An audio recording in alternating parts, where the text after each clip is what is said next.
নমস্কার সকলকে Utpal shade word চ্যানেলে স্বাগত। আমরা শিখছিলাম ন্যারেশন চেঞ্জ। আমরা অলরেডি কিভাবে ইম্পারেটিভ সেন্টেন্সের ন্যারেশন চেঞ্জ করতে হয় তা নিয়ে ডিটেলস আলোচনা করে ভিডিও আপলোড করেছি। যারা দেখোনি তারা অবশ্যই সময় মতো দেখে নিও। আজকে আমরা আলোচনা করব অপটেটিভ সেন্টেন্সের ন্যারেশন চেঞ্জ নিয়ে। তাহলে অপটেটিভ সেন্টেন্স কোনগুলো? অপটেটিভ সেন্টেন্স মানে যেসব বাক্যের দ্বারা মনের কোনো প্রার্থনা, ইচ্ছা, কামনা, বাসনা ইত্যাদি প্রকাশিত হয় তাকে বলা হয় অপটেটিভ সেন্টেন্স। আবার বলছি, যেসব সেন্টেন্সের দ্বারা আমরা কোনো উইশ, মনের কোনো ইচ্ছা বা প্রেয়ার প্রকাশ করি, প্রার্থনা প্রকাশ করি, মনের কোনো ইচ্ছা প্রকাশ করি, সেগুলোকে বলা হয় অপটেটিভ সেন্টেন্স। আজকে আমরা অপটেটিভ সেন্টেন্সের কিভাবে ডাইরেক্ট স্পিচ থেকে ইনডাইরেক্ট স্পিচে ট্রান্সফর্ম করতে হয় সেই নিয়ম নিয়ে ডিটেলস আলোচনা করব। তাই তোমরা ভিডিওটা স্কিপ না করে অবশ্যই শেষ অবধি দেখবে। আর যারা চ্যানেলটা প্রথম দেখছো বা এখনো সাবস্ক্রাইব করনি তারা অবশ্যই সাবস্ক্রাইব করে পাশে থাকা বেল বাটনটা প্রেস করবে, যাতে পরের ভিডিওটা আপলোড করার সাথে সাথে তোমাদের কাছে নোটিফিকেশনটা পৌঁছে যায়। দেখো, অপটেটিভ সেন্টেন্সের ন্যারেশন চেঞ্জের মানে ডাইরেক্ট থেকে ইনডাইরেক্ট স্পিচ, কোনটাকে ডাইরেক্ট স্পিচ বলে কোনটাকে ইনডাইরেক্ট স্পিচ বলে সেসব নিয়েও ডিটেলস অলরেডি আমি আলোচনা করেছি। যারা দেখোনি তারা অবশ্যই দেখে নিও আগের ভিডিওগুলো, সেখানে কিন্তু ডিটেলসে বলা আছে ডাইরেক্ট স্পিচ কোনটা, ইনডাইরেক্ট স্পিচ কোনটা, কীভাবে চিনবে। দেখো, যখন আমরা অপটেটিভ সেন্টেন্সের ন্যারেশন চেঞ্জ করব, ডাইরেক্ট স্পিচ থেকে ইনডাইরেক্ট স্পিচে পরিবর্তন করব, সেক্ষেত্রে প্রথম নিয়ম হচ্ছে শেড বা শেড টু এর পরিবর্তে আমরা প্রেড বা উইস্ট ব্যবহার করব। প্রেড বা উইস্ট, এটা হচ্ছে প্রথম নিয়ম, ভালো করে মনে রাখতে হবে। দ্বিতীয় নিয়ম দেখো, কোমা এবং ইনভার্টেড কোমা উঠে গিয়ে দ্যাট বসবে। এই নিয়মগুলো যদি আমরা ঠিকঠাক মনে রাখতে পারি তাহলেই কিন্তু আমরা গ্রামার ফুল মার্কস পাবো। বেসিক যে নিয়মগুলো, যে কোনো গ্রামারের, ভয়েস চেঞ্জের ক্ষেত্রেও তাই, ন্যারেশন চেঞ্জের ক্ষেত্রেও তাই, এই বেসিক রুলসগুলোকে, নিয়মগুলোকে আমাদেরকে খুব ভালো করে মনে রাখতে হবে। তাহলে কোমা এবং ইনভার্টেড কোমা উঠে গিয়ে দ্যাট বসবে। 3 নম্বরটা দেখো, রিপোর্টেড স্পিচের সাবজেক্টের আগে মে থাকলে, ভালো করে খেয়াল করবে, রিপোর্টেড স্পিচ মানে যেটা ইনভার্টেড কোমার মধ্যে থাকবে, তার সাবজেক্টের আগে যদি মে থাকে, সাবজেক্টকে মেয়ের আগে নিয়ে আসতে হবে। ধরো আমি এখানে উদাহরণটা দিয়েছি, দেখো, grandmother said to me may you live long. দেখো, সাবজেক্ট হচ্ছে ইউটা, তার আগে মে আছে। আমরা যখন এটাকে ন্যারেশন চেঞ্জ করব, আমাদেরকে ইউটাকে মেয়ের আগেতে নিয়ে আসতে হবে। 3 নম্বর নিয়মটা হচ্ছে এটাই, যে রিপোর্টেড স্পিচের সাবজেক্টের আগে যদি মে থাকে, দেখো এখানে আছে মে ইউ লিভ লং, এই ক্ষেত্রে আমাদেরকে কি করতে হবে, সাবজেক্টটাকে মেয়ের আগে নিয়ে আসতে হবে। আর 4 নম্বর নিয়মটা, মেটা মাইট হবে। এটা তো সহজ। তাহলে এই 4টে নিয়ম আমরা যদি মনে রাখি, আর তাছাড়া যে প্রোনাউনের চেঞ্জগুলো যেগুলো আমি আগে দেখিয়েছি, নাও থাকলে দেন, দিস থাকলে দ্যাট, দিস থাকলে দো, যেগুলো থাকলে বিফোর, এগুলো তো অলরেডি আলোচনা করেছি প্রথম ভিডিওতে, যে ওয়ার্ডের যে পরিবর্তনগুলো হয় যখন আমরা ন্যারেশন চেঞ্জ করি, ডাইরেক্ট থেকে ইনডাইরেক্ট স্পিচে পরিবর্তন করি, ওইগুলো কিন্তু সব সেন্টেন্সের ক্ষেত্রেই হবে। এরপরে দেখো, আমি তোমাকে এখানে একটা এক্সাম্পল দিয়েছি। দেখো কি লিখেছি, grandmother said to me may you live long. Grandmother আমাকে বলল তুমি দীর্ঘজীবী হও। এটাকে যদি আমাদের ন্যারেশন চেঞ্জ করতে হয় তাহলে প্রথমে কি হবে, দেখো, গ্র্যান্ডমাদার প্রেড, দেখো, ফর মি, দিয়ে দেখো কোমা কোটেশন উঠে গিয়ে দ্যাট, তারপরে দেখো ইউটা আগে চলে আসবে, আমাকে বলছে তুমি মানে আমি, আই। কারণটা কি বুঝতে পারলে? ঠাকুমা আমাকে বলছে তুমি দীর্ঘজীবী হও মানে আমি, আই, তারপরে মাইট, তারপরে লিভ লং, যেমন আছে, টেন্সের কোনো পরিবর্তন হবে না। তাহলে উত্তর হলো, গ্র্যান্ডমাদার প্রেড ফর মি, ঠাকুমা আমার জন্য প্রার্থনা করলেন, বা প্রেড টু মিও করতে পারো, that I might live long. আমি আরো কয়েকটা এক্সাম্পল দিচ্ছি, তাহলে তোমাদের বুঝতে আরো সুবিধা হবে। দেখো, আমি আরো 4টে এক্সাম্পল দিয়েছি তোমাদের যাতে বুঝতে আরো সুবিধা হয়। প্রথমটা কি আছে, you said to her happy new year. তুমি তাকে বললে শুভ নববর্ষ। যদি এরকম বাক্যগুলো পড়ে, হ্যাপি নিউ ইয়ার, দেখো আমি এখানে আরেকটা এক্সাম্পল দিচ্ছি, গুড মর্নিং, গুড নাইট, এরকম যদি সেন্টেন্সগুলো পড়ে, তখন কি করবে, দেখো, ইউ উইস্ট, সেড টু এর পরিবর্তে লিখবে উইস্ট হার, দিয়ে দেখো একদম যেটা উইশ করছে, হ্যাপি নিউ ইয়ার। দেখো এখানে কিন্তু আর দ্যাট দিবার কোনো প্রয়োজন নেই। তাহলে you wished her happy new year. দেখো এই রিপোর্টেড স্পিচটা একটু খেয়াল করো, এখানে কিন্তু কোনো ভার্ব নেই, সাবজেক্ট নেই। এক্ষেত্রে দেখো গুড মর্নিং, সাবজেক্ট নেই, ভার্ব নেই। আমি তৃতীয়টা আবার করে দেখাচ্ছি, দেখো, she said to me good morning, তাহলে কি হবে, শি উইশড মি একদম গুড মর্নিং, মাঝে দ্যাট বা অন্য কোনো কিছু বসবে না। তাহলে কি উত্তর হলো she wished me good morning. তাহলে যখন এরকম কোনো উইশ করা বোঝাবে, happy new year, happy birthday বা good morning, good night, good afternoon, সেক্ষেত্রে আমরা ডাইরেক্ট উইশ মি বা যাকে উইশ করছে এখানে তো উইশড হার দিয়ে যেটা উইশ করছে, গুড মর্নিং হলে গুড মর্নিং, গুড নাইট হলে good night, happy new year হলে happy new year, happy birthday হলে হ্যাপি বার্থডে, যেটা উইশ করবে সেটা ডাইরেক্ট লিখে দেবো যখন এরকম কোনো উইশ করা বোঝাবে। এবারে দ্বিতীয় এক্সাম্পলটা দেখো কি বলেছে, the old man said to him may you be happy for ever. বৃদ্ধ মানুষটা তাকে বললো তুমি সারা জীবন সুখী থাকো। দেখো তখন কি হবে উত্তরটা, the old man wished him,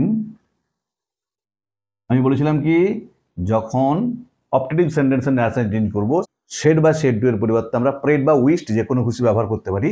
wished him that, দেখো মেয়ের আগে আমাদেরকে ইউটাকে নিয়ে আসতে হবে, তাকে বললো তুমি মানে কে, সে। খেয়াল করবে যে বৃদ্ধ মানুষটা তাকে বলছে তুমি মানে সে, হি, মেয়েটা উঠে গিয়ে কি হবে মাইট, তাহলে মেয়ের পরিবর্তে হবে মাইট, তারপরে যেমন আছে B happy for ever.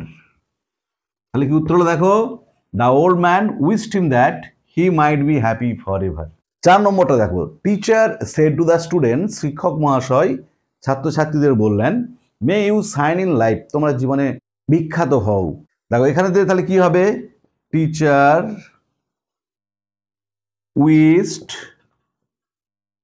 The students that, comma কোটেশনটা উঠে গিয়ে দ্যাট বসলো, এক্ষেত্রেও দেখো ইউটা মেয়ের আগে আসবে, তাহলে তখন কি হবে, ছাত্রছাত্রীদের বলছে তোমরা মানে তারা, দে, কেন দে হলো বুঝতে পারছো, যদি একটা স্টুডেন্ট হতো মানে এস যদি না থাকতো তখন আমরা হি বা শি ইউজ করতাম, কিন্তু যেখানে স্টুডেন্টস বলেছে প্লুরাল নাম্বার তাই আমরা ইউ এর পরিবর্তে দে লিখেছি, দে।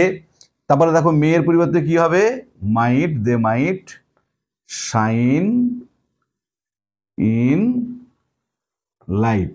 তাহলে উত্তর হলো teacher wished the students that they might shine in life. দেখো আমি এখানে দুটো এক্সাম্পল দিয়েছি, এগুলো সব ইনডাইরেক্ট স্পিচে আছে, দুটো বাক্যই। আমি অলরেডি তোমাদের দেখালাম কিভাবে ডাইরেক্ট থেকে ইনডাইরেক্টে ট্রান্সফর্ম করবে, এখন দেখাবো তোমরা কিভাবে ইনডাইরেক্ট স্পিচ থেকে ডাইরেক্ট স্পিচে ট্রান্সফর্ম করবে। তাহলে দেখো যখন আমরা ইনডাইরেক্ট থেকে ডাইরেক্ট করব, ঠিক যে নিয়মে ডাইরেক্ট থেকে ইনডাইরেক্ট করেছিলাম তার উল্টোটা করে করে আসবো, ভালো করে খেয়াল করতে হবে। তাহলে এখানে কি হবে, সি, তারপরে দেখো উইশডের পরিবর্তে কি হবে, শেড টু মি, মনে পড়ছে সেড বা সেড টু থাকলে আমরা উইশ করছিলাম, তাহলে উইশডের পরিবর্তে আমরা শেড টু করলাম মি। দেখো এক্ষেত্রে কোমা কোটেশন বসানোর জন্য কোনো দ্যাট ফ্যাট ইউজ করতে হয় না, ডাইরেক্ট আমরা কোমা কোটেশন বস করলাম, দিয়ে ভেতরেতে কোটেশনের মধ্যে গুড আফটারনুন। দেখো এটা হচ্ছে অ্যান্সার। পরীক্ষায় যদি তোমাকে ইনডাইরেক্ট স্পিচ দেয়, ডাইরেক্ট স্পিচে করতে বলো তখন এইভাবে করবে, এবং সঙ্গে সঙ্গে তোমরা আরেকবারটি উল্টোটা করে দেখে নেবে, মানে যেহেতু আমরা ডাইরেক্ট থেকে ইনডাইরেক্টের নিয়মগুলো বেশি ভালোভাবে শিখছি, সঙ্গে সঙ্গে করে দেখে নাও, শি সেড টুর পরিবর্তে উইশড, মি, কোমা কোটেশন উঠে দ্যাট বসবে না যখন ডাইরেক্ট কোনো উইশ বোঝাবে, গুড আফটারনুন, তার মানে তোমার উত্তরটা ঠিক হয়েছে। দ্বিতীয়টা দেখো, father wished my sister that she might score good marks in exam. দেখো আমরা প্রথম থেকে আস্তে আস্তে করে যাব, কোনো রকম টেনশন বা ভয় না করে। প্রথমে তাহলে কি লিখবো, ফাদার, এরপরে দেখো উইশড কখন বসিয়েছিলাম, সেড বা শেড টু থাকলে, তাহলে শেড টু মাই সিস্টার, এতটা অবধি দেখো আমাদের হয়ে গেল, father said to my sister, কারণ শেড টু থাকলেই আমরা উইশড করি বা সেড থাকলে উইশড করি। দিয়ে দেখো দ্যাটটা কোন ক্ষেত্রে বসে, যখন কমা এবং ইনভার্টেড কমা তুলি, তার মানে দ্যাটটাকে তুলে আমরা কমা এবং ইনভার্টেড কমা বস করালাম। এবারে সে কখন বলবো, নিশ্চয়ই বাবা আমার বোনকে বলেছিল তুমি, তাই আমরা সে লিখেছি, তাহলে ইউ। দেখো এরপরে কি আছে, মাইট।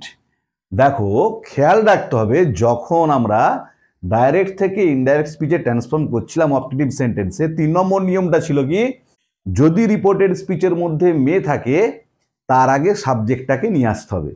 তার মানে যখন আমরা ডাইরেক্ট স্পিচ করব উল্টোটা, মেটাকে আমরা তখন আগে লিখবো, মাইটটা মে হয়, মে থেকে মাইট হয়েছিল তাই মাইট থেকে কি হবে, মে হবে, এবং সেটাকে আমরা সাবজেক্টের আগে লিখবো, কারণ ডাইরেক্ট থেকে ইনডাইরেক্ট করার সময় আমাদেরকে সাবজেক্টটাকে আগাতে হয়, মেটাকে পিছিয়ে দিতে হয়। তাহলে যখন আমরা ইনডাইরেক্ট থেকে ডাইরেক্ট করব তখন মেটাকে আগিয়ে দেবো, সাবজেক্টটাকে পিছিয়ে দেবো। এইটা ভালো করে খেয়াল রাখতে হবে যেন এগুলো প্রবলেম না হয়। তারপরে যেমন আছে দেখো, score good marks in exam, শেষে অবশ্যই ফুল স্টপ দিয়ে ইনভার্টেড কমা শেষ। তাহলে উত্তরটা হলো father said to my sister, comma inverted comma শুরু, may you score good marks in exam. দেখো তোমাদের কি বলেছিলাম, যদি তোমাদের ডাউট হয় যে অ্যান্সারটা ঠিক হলো কিনা, তোমরা সঙ্গে সঙ্গে ডাইরেক্ট থেকে আরেকবারটি ইনডাইরেক্টে ট্রান্সফর্ম করে দেখে নাও। ফাদার সেড টু এর পরিবর্তে উইস্ট হলো, মাই সিস্টার, কমা ইনভার্টেড কমা উঠে গিয়ে দ্যাট, ইউটা আগিয়ে এলো, এসে সি হলো, তারপরে দেখো মেটা পিছিয়ে গিয়ে মাইট হলো, score good marks in exam, full stop inverted comma শেষ। দেখো মিলে গেল। যদি মিলে যায় তাহলে জানবে তোমার অ্যান্সারটা ঠিক হয়েছে, কোথাও ভুল হয়নি। যদি না মিলে তখন বুঝতে হবে আমার কোথাও না কোথাও প্রবলেম হয়েছে, আমাকে আরেকবারটি ভালো করে দেখতে হবে। তাই তোমরা যখন ইনডাইরেক্ট থেকে ডাইরেক্টে ট্রান্সফর্ম করবে সেক্ষেত্রে কিন্তু ভুল হওয়ার সম্ভাবনাটা বেশি হতে পারে, যেহেতু প্র্যাকটিসটা কম হবে। তাই তোমরা তখন কিন্তু ডাইরেক্ট থেকে আরেকবারটি ইনডাইরেক্টে ট্রান্সফর্ম করে প্রশ্নের সঙ্গে মিলিয়ে দেখে নেবে, তাহলে শিওর হয়ে গেলে। তাহলে আজকের ভিডিওতে আমরা আলোচনা করলাম এবং এক্সাম্পল দিয়ে তোমাদের দেখিয়ে দিলাম কিভাবে অপটেটিভ সেন্টেন্সের ন্যারেশন চেঞ্জ করতে হয় বা ডাইরেক্ট স্পিচ থেকে ইনডাইরেক্ট স্পিচে রূপান্তর করতে হয় তা নিয়ে। ভিডিওটা ভালো লাগলে তোমরা অবশ্যই লাইক করবে, বন্ধুদের মধ্যে শেয়ার করবে এবং কমেন্ট করে জানাবে। আর যারা চ্যানেলটা প্রথম দেখছো তারা অবশ্যই সাবস্ক্রাইব করে পাশে থাকা বেল বাটনটা প্রেস করবে, যাতে পরের ভিডিওগুলো আপলোড করার সাথে সাথে তোমাদের কাছে নোটিফিকেশনটা পৌঁছে যায়। আর আমি অলরেডি ইম্পারেটিভ সেন্টেন্সের ন্যারেশন চেঞ্জের নিয়ম নিয়ে ডিটেলস আলোচনা করে ভিডিও আপলোড করেছি। যারা সেটা দেখোনি তাদের জন্য ডেসক্রিপশন বক্সে সেসব ভিডিওর লিঙ্ক দিয়ে দিয়েছি, তোমরা অবশ্যই তোমাদের সময় মতো এবং প্রয়োজন মতো দেখে নিও। ভালো থেকো সবাই, ধন্যবাদ, দেখা হবে পরের ভিডিওতে।